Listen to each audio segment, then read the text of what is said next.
March 15, 1943. Naval Air Station Pensacola, Florida. Lieutenant Commander Robert Hayes watched in disbelief as the aircraft before him shed its left wing during what should have been a routine training flight. The Brewster SB-2A Buccaneer, tail number 00582, had been executing a standard dive bombing approach when structural failure sent it spinning toward the Gulf of Mexico. The pilot, Ensign Thomas Mitchell, never had a chance to bail out. His aircraft disintegrated at 8,000 feet, transforming from a functioning dive bomber into a cloud of aluminum debris in less than 3 seconds. This was the 7th Buccaneer lost at Pensacola in 2 months. Not to enemy action, not to pilot error, but to catastrophic mechanical failure during routine operations.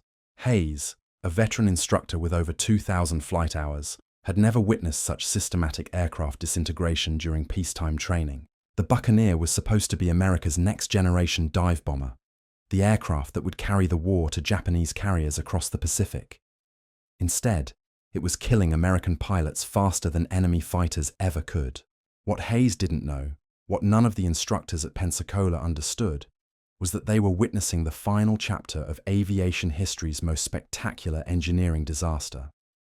The Brewster SB-2A Buccaneer represented everything that could go wrong when political pressure, corporate incompetence, and wartime urgency combined to produce an aircraft that should never have left the drawing board. Within 18 months, this supposed wonder weapon would be banned from combat operations, relegated to target towing, and finally scrapped in wholesale lots rather than risk additional pilot lives. The story of how America's worst warplane came to be begins not with engineering failures or design flaws, but with the corporate culture of the Brewster Aeronautical Corporation. Founded in 1932 in Long Island City, New York, Brewster had emerged from the Depression with ambitious plans and minimal experience. The company's leadership, headed by James Work, possessed an extraordinary talent for winning government contracts through political connections, while demonstrating a remarkable inability to actually build aircraft that functioned as designed. Brewster's first major success, if it could be called that, was the F-2A Buffalo fighter. Ordered by the Navy in 1936, the Buffalo had shown promise in early testing. It was fast for its time, reaching 301 miles per hour in level flight. It featured innovative design elements, including a retractable landing gear and an enclosed cockpit. Most importantly, it was available when the Navy desperately needed modern fighters as war clouds gathered across both oceans. But the Buffalo's promise proved illusory once production began. Quality control at Brewster's facilities ranged from poor to non-existent. Aircraft rolled off the production line with misaligned control surfaces, improperly installed engines, and wiring systems that defied both logic and safety regulations.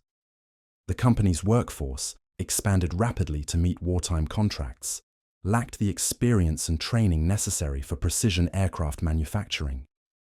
Supervisors hired for political connections rather than technical competence failed to catch errors that would prove fatal in combat. By 1940, Buffalo fighters were experiencing wing failures during high-speed dives.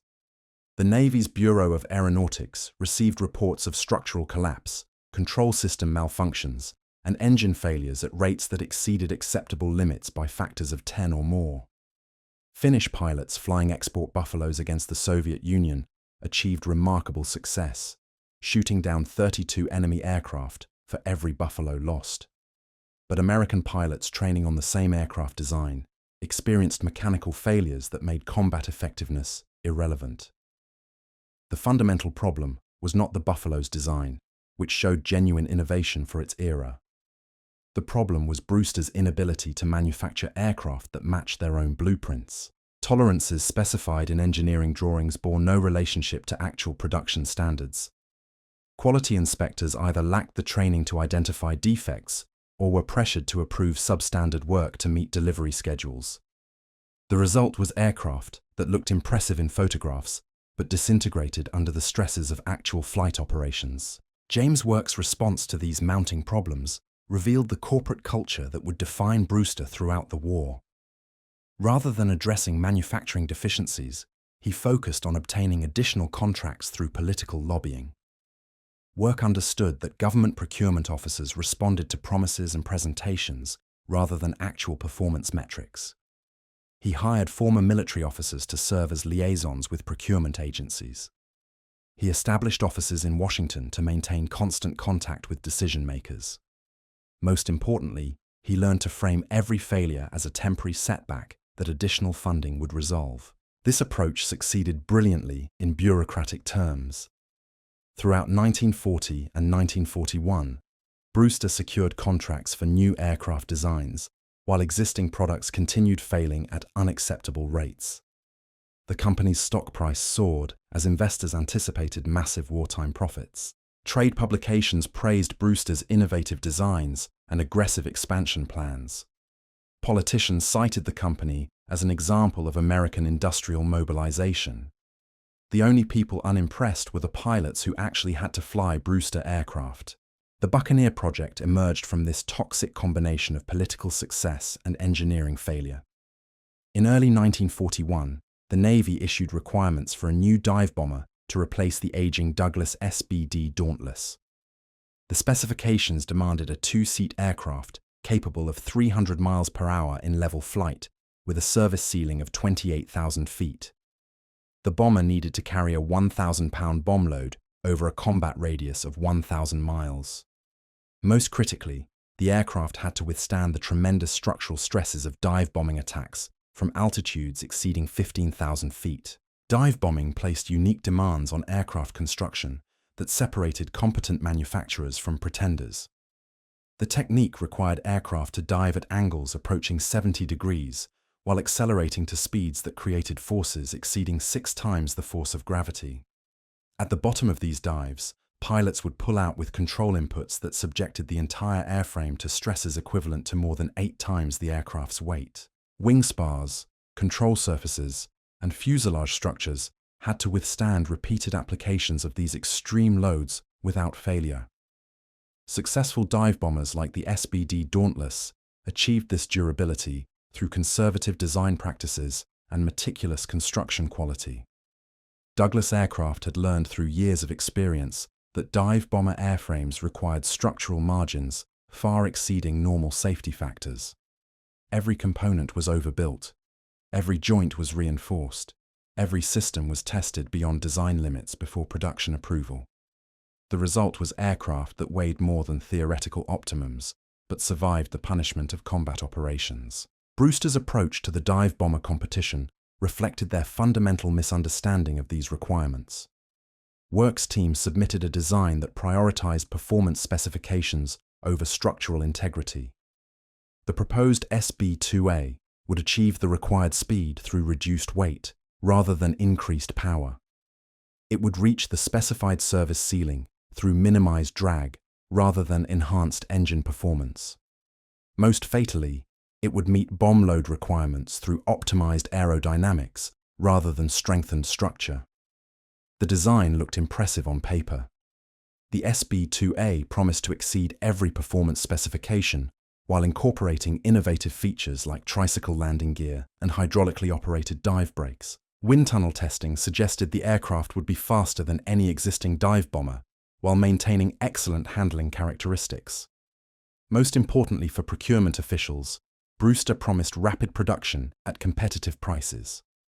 What the specifications and presentations failed to reveal was that achieving these promised performance levels would require manufacturing precision that Brewster had never demonstrated. The lightweight structure demanded tolerances measured in thousandths of inches. The hydraulic systems required components machined to standards that Brewster's facilities could not maintain. The innovative features needed quality control procedures that the company had never successfully implemented. On April 15, 1941, the Navy awarded Brewster a contract for 140 SB-2A Buccaneer dive bombers, with options for additional production. The announcement generated enthusiasm throughout the aviation industry. Trade publications praised the Navy's selection of an innovative design from a dynamic American manufacturer. Brewster's stock price jumped 15% in 2 days of trading. James' work appeared on the cover of Aviation Week as a symbol of American industrial capability. The first prototype, SB-2A, flew on June 17, 1941, piloted by Brewster test pilot David Goodwin. The initial flight lasted 45 minutes and revealed no obvious problems. The aircraft handled well during basic maneuvers. The tricycle landing gear functioned properly. The dive brakes deployed and retracted without difficulty. Goodwin's post-flight report expressed cautious optimism about the Buccaneer's potential, but experienced test pilots knew that first flights revealed very little about aircraft suitability for military operations. The real testing would begin with high-speed dives, combat maneuvering, and weapons delivery profiles that would stress every system beyond normal operational limits. The Buccaneer would need to prove it could withstand thousands of dive bombing attacks while maintaining structural integrity and system reliability.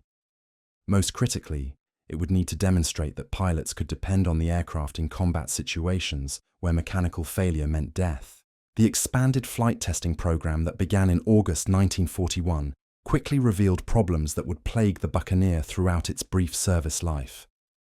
During the first high-speed dive test, the aircraft's control surfaces began vibrating violently at speeds exceeding 250 miles per hour. The vibration made accurate bomb delivery impossible and threatened structural failure if sustained. Test pilot reports described control stick forces that required both hands to manage and aircraft behavior that bordered on uncontrollable during recovery from steep dives. Brewster's engineering team dismissed these initial problems as minor issues that could be resolved through aerodynamic refinements. Chief Engineer William Davenport, hired from Grumman in 1940, insisted that the control surface vibrations resulted from improper rigging rather than fundamental design flaws. He ordered adjustments to control cable tensions and modifications to the dive brake geometry. The changes reduced vibration intensity, but failed to eliminate the problem entirely. More disturbingly, they introduced new issues that would prove even more dangerous. The modified control systems created a phenomenon that test pilots termed control reversal during high-speed flight. At speeds approaching 280 miles per hour, pilot inputs produced effects opposite to those intended. Moving the control stick left caused the aircraft to bank right. Pulling back on the stick initiated a dive rather than a climb. The reversal occurred gradually, making it nearly impossible for pilots to recognize until they found themselves in unrecoverable attitudes. Flight test engineer Margaret Sullivan documented these control anomalies in reports that grew increasingly urgent throughout late 1941. Her analysis revealed that the Buccaneer's control surfaces were experiencing aerodynamic loads that exceeded design limits by substantial margins.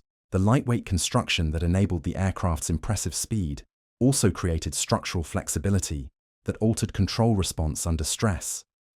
Wings twisted under load, changing the angle of control surfaces relative to the airflow. Fuselage sections bent and flexed, creating misalignment between pilot inputs and actual control surface positions. Sullivan's recommendations called for comprehensive structural reinforcement that would add approximately 800 pounds to the aircraft's empty weight. She calculated that proper strengthening would reduce maximum speed by 25 miles per hour and decrease service ceiling by nearly 3,000 feet. The modifications would transform the Buccaneer from a performance leader into an aircraft barely meeting minimum Navy requirements. Most critically, the changes would delay production by at least 8 months, while tooling was redesigned and manufacturing processes were rebuilt. James Work rejected Sullivan's recommendations without serious consideration.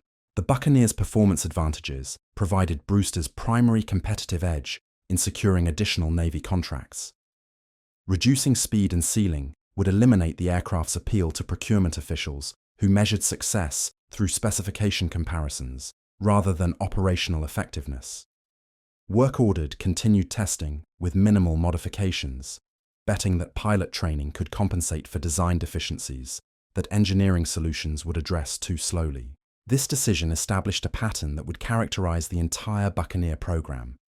When testing revealed problems, Brewster's leadership consistently chose solutions that preserved performance specifications rather than ensuring pilot safety. When structural issues emerged, the company blamed pilot technique rather than design inadequacy. When quality control failures multiplied, management attributed problems to wartime production pressures rather than systematic manufacturing deficiencies. The first production Buccaneer rolled off the assembly line on February 12, 1942. The aircraft bore serial number 00538 and was destined for delivery to Naval Air Station Patuxent River for operational testing. Factory workers had labored for 14 hours daily to meet accelerated delivery schedules imposed by Navy contracts. Quality inspectors had approved components that failed to meet drawing specifications because replacement parts were not available. Assembly supervisors had authorized field modifications to make mismatched components fit together properly. The result was an aircraft that looked impressive in factory photographs, but contained hundreds of deviations from approved engineering standards. Wiring harnesses were rerouted around structural interference that should not have existed. Control cables were tensioned beyond recommended limits to compensate for misaligned pulleys. Hydraulic lines were bent into configurations that created stress concentrations at critical joints. Engine mounts were shimmed and adjusted to accommodate power plants that did not align with their mounting provisions. Chief Test Pilot Robert Kim flew the first production Buccaneer on February 18, 1942. His post-flight report documented problems that would have grounded any other aircraft immediately. The engine ran roughly throughout the flight, producing power fluctuations that made precise flying impossible. The hydraulic system leaked fluid from multiple connections, creating puddles in the cockpit and reducing system pressure below operational minimums. Most alarmingly, the aircraft exhibited severe lateral instability that required constant pilot correction to maintain straight flight. Kim's report recommended returning the aircraft to the factory for comprehensive rework before additional flight operations. He noted that the Buccaneer's handling characteristics differed significantly from the prototype aircraft, suggesting fundamental changes in manufacturing quality or assembly procedures. His technical assessment concluded that the production aircraft was not suitable for military operations in its current configuration. Brewster's response revealed the company's priorities with devastating clarity. Rather than addressing the technical problems Kim had identified, management questioned his competence and commitment to the program. Work personally accused the test pilot of bias against Brewster designs and suggested that his negative reports reflected insufficient understanding of innovative engineering solutions. The company hired a new test pilot, David Richardson, with instructions to provide more positive assessments of Buccaneer performance. Richardson's first flight on March 2, 1942, nearly ended in disaster. During a routine climb to 10,000 feet, the Buccaneer's left wing began shedding fabric covering along the trailing edge. Richardson watched in horror as strips of fabric peeled away from the wing surface, disrupting airflow and creating violent buffeting throughout the aircraft. He immediately reduced power and descended toward the nearest airfield, fighting control forces that increased with every passing minute. The emergency landing revealed construction deficiencies that shocked even Brewster's quality control staff. The wing fabric had been attached using adhesives that failed under the thermal cycling of normal flight operations. Rivet holes had been drilled oversized to accommodate misaligned structural components, creating gaps that allowed fabric to pull loose under aerodynamic loads. Most critically, the wing's internal structure showed signs of stress cracking after less than 5 hours of flight time. Engineering analysis of the failed wing revealed systematic problems throughout the Buccaneer's construction. The lightweight aluminum alloys specified in the original design had been replaced with cheaper materials that lacked the necessary strength characteristics. Riveting procedures had been modified to increase production speed without regard for joint integrity. Quality control inspections had been reduced to visual examinations that could not detect internal flaws or stress concentrations. The Navy's Bureau of Aeronautics dispatched a team of engineers to investigate the Buccaneer program in March 1942. Led by Commander William Foster, the investigation team spent 3 weeks examining Brewster's manufacturing facilities, reviewing quality control procedures, and analyzing failed components from multiple aircraft. Their classified report, completed in April 1942, documented deficiencies so extensive that continued production would violate basic safety standards. Foster's team found that Brewster's quality control system existed primarily on paper rather than in actual practice. Inspectors lacked the training and equipment necessary to verify compliance with engineering specifications. Production workers had received minimal instruction in precision manufacturing techniques required for military aircraft. Most damaging, company management had created incentive systems that rewarded quantity over quality, encouraging workers to ignore defects that would delay delivery schedules. The investigation revealed that Brewster had delivered 23 production Buccaneers to the Navy by April 1942. Of these aircraft, 19 had experienced significant mechanical failures during initial flight testing. 4 had suffered structural damage requiring major repairs. 2 had been involved in forced landings due to engine failures. 1 had crashed during routine training operations, killing both crew members. Despite this overwhelming evidence of systematic failure, the Navy faced enormous pressure to continue Buccaneer production. The Pearl Harbor attack had created urgent demands for additional aircraft of all types. Alternative dive bomber designs were months away from production readiness. Cancelling the Buccaneer program would leave critical gaps in planned force structure that could affect combat operations across the Pacific theater. The compromise solution satisfied no one while endangering everyone. The Navy would accept delivery of remaining Buccaneers under contract, but restrict their use to training operations within the continental United States. Combat deployment would be prohibited until design deficiencies were corrected through a comprehensive modification program. Brewster would continue manufacturing aircraft while implementing quality improvements under direct Navy supervision. This decision transformed the Buccaneer from a combat weapon into a training hazard that would claim American lives throughout 1942 and 1943. Flight training units receiving the aircraft discovered that routine operations produced mechanical failures at rates exceeding those of any other aircraft type. Instructors learned to expect emergency landings, system malfunctions, and structural problems during every training syllabus. Most tragically, they learned that some Buccaneer failures occurred without warning and left no opportunity for pilot survival.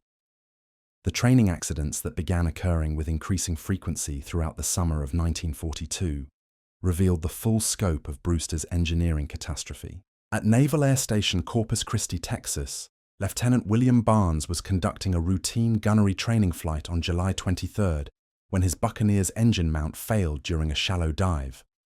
The Wright R-2600 Cyclone engine, weighing nearly 2,000 pounds, tore loose from its mounting points and fell through the aircraft's nose section. Barnes had exactly 4 seconds to recognize what was happening before the suddenly nose-heavy aircraft entered an unrecoverable dive into Corpus Christi Bay. The accident investigation revealed that the engine mount bolts had been manufactured from substandard steel that cracked under repeated stress cycling. Brewster's purchasing department had sourced the bolts from a supplier offering prices 30% below specification-grade components. Quality control inspectors had approved the substitution without conducting strength testing that would have revealed the material's inadequacy. The cost savings amounted to $12 per aircraft. Barnes's life was the price paid for that economy. Similar patterns emerged at training bases across the United States. At Naval Air Station Jacksonville, Florida, Ensign Robert Martinez experienced total hydraulic system failure during landing approach on August 15, 1942. The Buccaneer's innovative tricycle landing gear, touted as a major design advantage, required hydraulic pressure to extend and lock in position. When the system failed, Martinez found himself attempting to land an aircraft with gear that would neither fully extend nor completely retract. The resulting belly landing destroyed the aircraft and nearly killed Martinez, who suffered severe spinal injuries when the cockpit collapsed during ground impact. Investigation revealed that Brewster had installed hydraulic lines with fittings rated for 1,000 pounds per square inch pressure in a system operating at 1,500 pounds per square inch. The overpressure had caused fitting failures that drained the entire hydraulic reservoir in less than 30 seconds. The problem existed in every production Buccaneer, creating a systematic safety hazard that affected the entire fleet. Chief of Naval Operations Admiral Ernest King received increasingly urgent reports about Buccaneer accidents throughout the fall of 1942. The statistics were unprecedented in peacetime training operations. Of 140 Buccaneers delivered to the Navy, 47 had been involved in accidents or incidents requiring major repairs. 12 aircraft had been destroyed completely. 9 pilots had been killed and 14 seriously injured. The accident rate exceeded that of combat operations in active war zones. King's staff calculated that continuing Buccaneer operations would result in the loss of more pilots to training accidents than to enemy action. The mathematics were inexorable. At current accident rates, the Navy would lose 1 pilot for every 8 hours of Buccaneer flight time. Training a replacement pilot required 6 months and cost approximately $50,000. The Buccaneer program was consuming pilot resources faster than training programs could replace them, while providing no combat capability in return. The breaking point came on November 8, 1942, at Naval Air Station Pensacola. Lieutenant Commander Hayes was observing advanced dive bombing training when Ensign Patricia Williams began her attack run from 12,000 feet. Williams had completed 87 hours of Buccaneer training without incident and was considered one of the program's most competent pilots. Her dive angle was textbook perfect at 70 degrees. Her airspeed remained within prescribed limits. Her bomb release timing was precise. At 4,000 feet, during the pull-out phase of the dive, the Buccaneer's wings folded upward like a closing book. The aircraft had experienced catastrophic wing spar failure under loads that should have been well within design limits. Williams had no time to react, no opportunity to bail out, no chance of survival. The wreckage scattered across a half-mile radius of Florida swampland, leaving investigators with fragments too small to determine the exact failure sequence. Metallurgical analysis of the recovered wing spar sections revealed aluminum that had been heat-treated improperly during manufacturing. The process was designed to increase the metal's strength by creating specific crystal structures within the aluminum alloy. Brewster's heat treatment facility had been operating with faulty temperature controls that produced random results rather than consistent material properties. Some wing spars emerged from treatment stronger than specifications required. Others were weaker than standard commercial aluminum. The investigation team could not determine which aircraft contained properly treated spars and which contained defective components without destructive testing that would require dismantling every Buccaneer in service. The randomness of the manufacturing defect meant that any aircraft could fail without warning during normal operations. Wing spar failure was not survivable under any circumstances. Pilots flying Buccaneers were essentially participating in an involuntary lottery where the penalty for drawing the wrong aircraft was death. Admiral King's response was swift and unequivocal. On November 15, 1942, he issued orders grounding the entire Buccaneer fleet pending comprehensive structural inspection and modification. No Buccaneer would fly until every aircraft had been examined by Navy engineers and certified safe for continued operations. The inspection process would take months and cost millions of dollars, but continuing operations with potentially defective aircraft was unacceptable. Brewster's reaction to the fleet grounding revealed the company's complete disconnection from engineering reality. James Work publicly blamed the Navy for imposing unrealistic performance requirements that forced compromises in manufacturing quality. He suggested that pilot training was inadequate for operating advanced aircraft like the Buccaneer. Most audaciously, he proposed that additional funding would resolve all technical problems within 60 days while maintaining full production schedules. Work's statements demonstrated either complete ignorance of the engineering problems or willful deception designed to preserve government contracts. The wing spar failures resulted from fundamental manufacturing deficiencies that could not be corrected through additional funding or revised training programs. The heat treatment problems required rebuilding entire production facilities with new equipment and qualified personnel. The quality control issues demanded systematic changes in corporate culture that would take years to implement effectively. The Navy's structural inspection program, conducted throughout the winter of 1942 to 1943, revealed problems extending far beyond wing spar failures. Of 93 Buccaneers examined, 67 showed evidence of structural cracking, corrosion, or assembly defects that compromised airworthiness. Landing gear components had been installed with inadequate torque specifications, creating joints that loosened during normal operations. Control cable routing created chafing points that would eventually cause system failures. Fuel tank installations lacked proper sealing, creating fire hazards during emergency landings. The Brewster SB-2A Buccaneer stands as aviation history's definitive answer to the question posed in our title.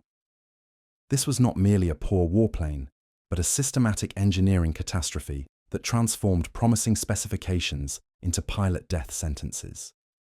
Corporate incompetence, manufacturing negligence, and political expedience combined to produce an aircraft that killed more American aviators in training than many enemy fighters claimed in combat.